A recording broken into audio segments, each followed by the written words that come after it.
Welcome back to the second episode of the Athena and Stag podcast. As I mentioned in the first podcast, the purpose of our podcast is to explore the different consumer venture capital perspectives across generations. Our two hosts are Athena, college senior at Claremont McKenna College, and an intern over the past 2 years at Ocampo Capital, and me, Carl Bracken, the founder of Ocampo Capital, with over 25 years of consumer retail operating and venture investing experience. I'm also a Claremont McKenna grad. It's worth noting that our podcast name is both a reference to Athena's name, but then also to the mascots for our school. So I am very excited for today's episode. This has been kind of a long time in coming. We are going to be delving into Athena's recently submitted college thesis, which studied the relationship between regret minimization and having a process orientation, both in venture capital as well as in public market retail investing. And while there's been quite a bit of research done in recent decades studying regret minimization in public markets and a bit on avoiding regret by adhering to a rigorous process, little to no research has looked into the correlation between regret minimization and a process orientation in a venture capital setting. So I'm going to kick this off by introducing the topic through the lens of sports, of all things. And for any sports fans out there, you'll know that it's become very commonplace for sports coaches on all levels to advocate in trusting the process. And if you do that, good outcomes will follow. And it's a way to minimize regret. This is true across sports and across all levels. So in football, for instance, the famous longtime coach of University of Alabama, Nick Saban, recently said, quote, "You've heard me say it 100 times. Outcomes are a distraction. Focusing on the process that gets you to the outcome is the most important thing you need to do." And then in the NFL, that's also true. Pete Carroll of the Las Vegas Raiders constantly extols to trust the process. And likewise, Sean McDermott of the Buffalo Bills recently said, quote, "I just believe in the process. We're going to win through the process." In baseball, it's also true. The famous book Moneyball by Michael Lewis was all about using statistics to create a process to outperform better capitalized teams. One quote in this book was, quote, "The system was the star. The reason the system works is everyone buys into it." And even in basketball, Philadelphia 76ers team fans chanted in the stadium, "Trust the process," regularly after they drafted star player Joel Embiid. So this concept of trusting the process has been kind of advocated for a lot in public investing by some of the largest hedge fund managers in the world, as well as with some private venture capital firms. For instance, Touchdown Ventures was quoted recently as saying, quote, "Some of the key elements to trusting the process in sports are very similar to what it takes to start a successful venture capital fund." So with all that as a background, Athena, thanks for being willing to share some of your learnings from your thesis with us today. This is going to be really great to dig into. Before we get into this, a couple things that are probably worth mentioning. First is it's worth mentioning that you surveyed dozens of venture capitalists and several hundred public market retail investors as part of your research. Is that correct? Yeah. Okay, great. We're going to talk about both we're going to talk mainly about the correlation between regret minimization and sort of trusting the process. But one of the things you do to kind of kick off your thesis in discussing is how to interpret the idea of regret, specifically across different cultures. And would love for you to talk a little bit about this. I mean, you grew up in Asia, but you've been in the United States for a number of years now. How do different cultures think differently about regret? And let's get into that first, and then we can kind of from there get into your findings. Yeah, absolutely. It would, anchor all of the research that I've done surrounding regret minimizing, actually. So very roughly, Western finance frames regret as I made a bad call, I made a bad investment decision, which is a verdict on the solid idea of an ego. The Buddhist philosophy, which I grew up with, is more like there's no fixed permanent investor self, and outcome comes from many interdependent causes. And that perspective make it easier to see a trade or deal as one noisy draw from a bigger statistical distribution. It's not a final exam on who you are. So I guess like what I hypothesized was that a healthier form of detachment, which is rooted in Buddhist philosophy, isn't just apathy, but it's shifting from this is my last trade to I am the evolving process behind these trades. So yeah, the stats behind it is the regret minimizing index that I built. It is measured through how likely an investor is to revise their criteria for future investments and seek more information about what happened on a 1 to 7 Likert scale. And then I averaged them. The higher score means more learning oriented or process oriented regret minimizing behaviors. That's how I built the construct around regret minimizing.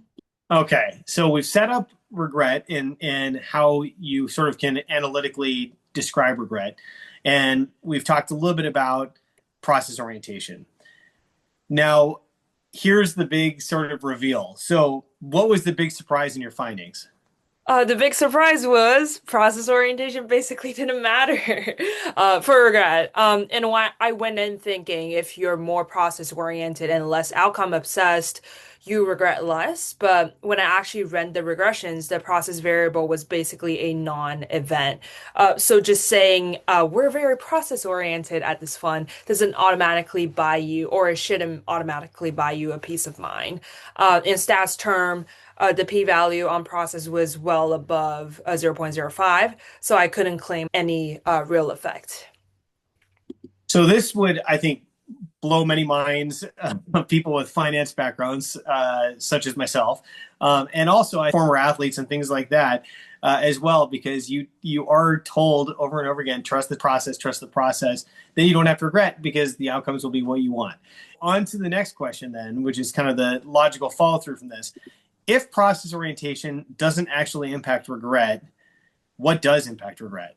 And kind of related to that, is it the same answer for public market investors as well as with venture capitalists? So maybe that's a lot to bite off. Why don't you start with kind of public market retail investors? Like, what have you found there? Yeah, absolutely. So for retail investors, two things really stood out as disregret reducers. So the first one is having more experience, and then the second one is more consistent decision rules. People who don't or who had been in the market for longer and who said that they'd probably make the same decision again, given what they knew at the time, reported noticeably lower regret. So the twist is that strong causal attribution, either attributing like a success or a failure to oneself or the market, was actually linked to higher regret.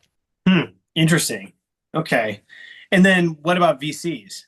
Yeah, for the sample size that I had, the quant picture is actually no noisier because the sample is smaller. But the pattern does rhyme. Self-reported, process-oriented investors didn't really clearly, show that they are minimizing regret better one way or the other. What mattered more once I layered in the interviews that I conducted with some VC investors who was really kind in telling me about their biggest regrets and then how they usually approach a failure or a false positive or a false negative, was actually just scar tissue in a sense, like how many cycles of wins and losses they've lived through and whether that had turned into real routines, maybe a checklist, portfolio level thinking, and structure post investment instead of just feelings or the guts. Yeah, interesting. Huh. So a couple of things that kind of struck me as I was reading your thesis on this point that I thought may be relevant to bring up. I think there is a difference between the risk return trade off in public market investing versus venture investing. So Mark Andreessen, for instance, has said several times that in public market investing, people are more afraid of making a bad investment and having it go down. And in venture investing, the bigger regret is missing the company that has a 10,000x return. Like it's just way disproportionately weighed towards missing out on upside versus missing out on downside. All you can lose is the investment amount. Whereas you're missing out on the upside is missing out on, these massively strong returns. So I think that's consistent with what your findings are, but would Mhm. love your thoughts on that. Yeah, I mean, like one of the limitation of my research is that VC really is its own special case, like you mentioned. And the interviewees I talked to, they have roles in these large volume of high variance bets. And this is Mhm. written along a very long time horizon, and it's usually normative, whatever their due diligence cases turn out to be, which inform their later on decisions. In that environment, regret minimization partly means tolerating frequent observable failure in service for a process that works in expectation. Um, in the Mhm. public market, like you said, a lot of this is organized around risk avoidance than explicit regret minimization. So, in conversation, a wealth manager who works with like mass affluent clients Mhm. emphasized that most advisory frameworks are built around risk tolerance questionnaires, drown down Mhm. constraints, and then the sleep at night volatility bands. So the goal is to Mhm. avoid outcome that feel unsafe, not necessarily to minimize long-run regret in the formal sense. Interesting. And then this kind of ties into the second thing I was going to bring up, which is thinking about the lead time between cause and effect in venture capital versus in public market investing. Yeah. So, you get marks on the investments you make, every hour of every day the markets are open when you're investing in the public markets. Whereas Hmm. in, private markets in the venture capital world, it's a long lead time between when you invest in a company and when you determine either success or failure or massive success and only minor success. And so, it reminded me of an experience I had when I was working in perishables at Target, which was one of the best parts about that job in managing inventory for perishables for that company was you got you got a feedback loop very quickly Hmm. on if you were successful or not with what you did. If you order 10 times as many raspberries as you should, you get hit with a markdown because everything gets spoils very quickly, Yeah. and so you get these learnings super fast. Yeah. And like 60 times a year versus in other businesses you get a learning once a year or twice a year, and it was very hard to correlate like cause and effect of like, oh, is it because I did A that caused B to happen? And so I think about that in the world of venture investing as well, as like hard to make a correlation when you have such a long lead time. And I don't know if that came through in your interviews or in your research, but that's something that definitely struck me. Yeah, absolutely. I mean, a lot of the interviews that I had, especially, the more senior they are, kind of resonates with your observation right there. That's interesting. Huh. All right, well, that brings us to a second thing you discuss on in your thesis, which is the attribution trap. Can you tell us a little bit about that? Like, what did you learn? Yeah, absolutely. So the attribution trap is when why did this happen turn into who is it to blame.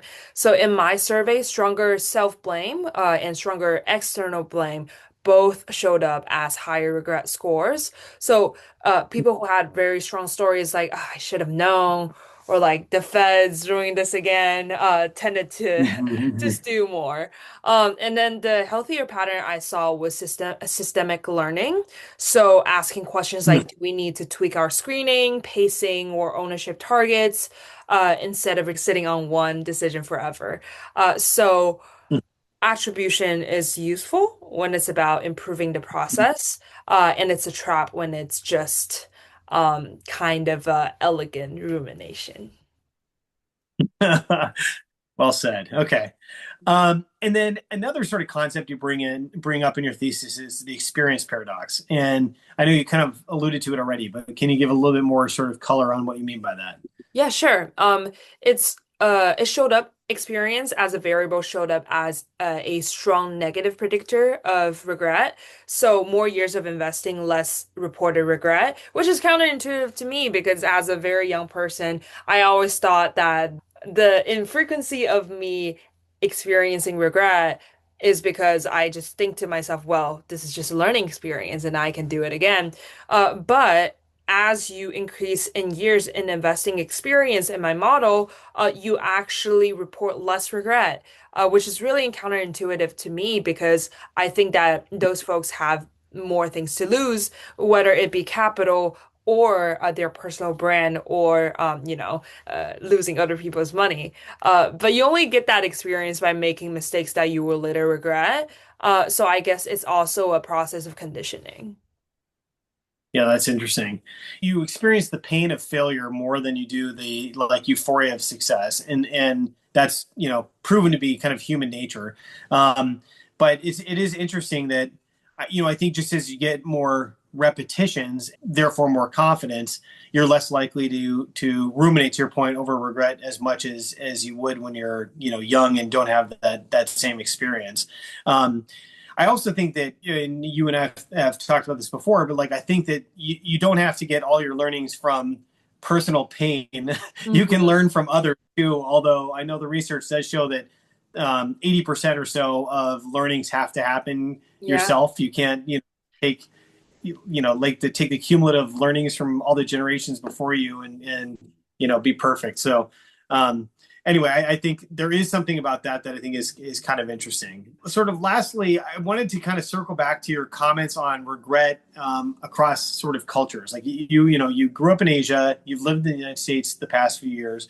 Was there anything surprising about this sort of lack of correlation between regret minimization and sort of process outcomes that you think hit you as a person studying this maybe differently because of like, your Asian background there versus living in the West now? And I mean, like, Western finance is very much a self-oriented, and regret is a very, very personal verdict. It's my behavior, and then I make this happen, or outcomes is very internally personal.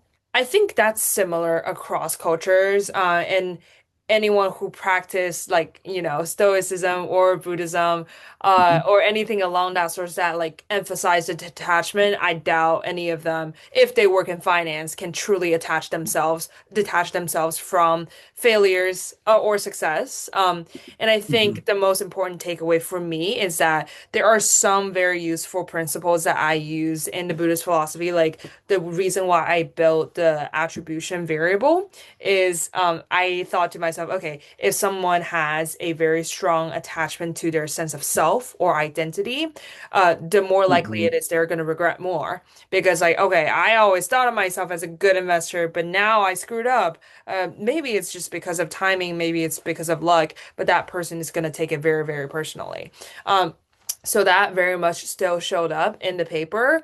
And I do think that process orientation is one of those things that I think um, is the same across the West and the East's cultural interpretation. Like I've been told, focus on your process growing up in Asia as well. So yeah, it's again very surprising that it's not statistically significant, but it's really cool to see that attribution or like the act of attribution itself is a strong predictor of regret. Mhm. Yeah, that's really interesting. Maybe I'll kind of wrap us up by kind of bringing it back to the sports analogy as I was making earlier, in that I do think there's something about being on a team and regretting less and following the process more versus being an individual person and feeling the regret more as a personal determination on whether or not you are good at what you do. In basketball, shooters that are hot, they say they have ice water in their veins. They're detached from the situation and they're just like very successful making shots. Or like in baseball, pitchers that are stoic coming off the mound, and you can't tell the difference in if they've struck out the side or if they've given up 10 runs. That's a sign of success, and a sign of adhering to the process and being detached from, the regret of maybe not having a good inning pitching. So there's something there that I think could be explored further in a team orientation versus an individual orientation. But I think that the findings that you had were really fascinating, and really appreciate you taking the time to share that with us. It is probably worth mentioning to the listeners here if they want to learn more. We are going to have a sort of synopsis of your findings located on ocampocapital.com. And anyone can feel free to reach out to us either at info@ocampocapital.com or on the LinkedIn thread that's connected to this. And we'd be happy to review them and respond. Perfect. Well, Great. thank you so much for talking to me about my thesis. It's been a great conversation. All right. Thanks, everybody, for listening.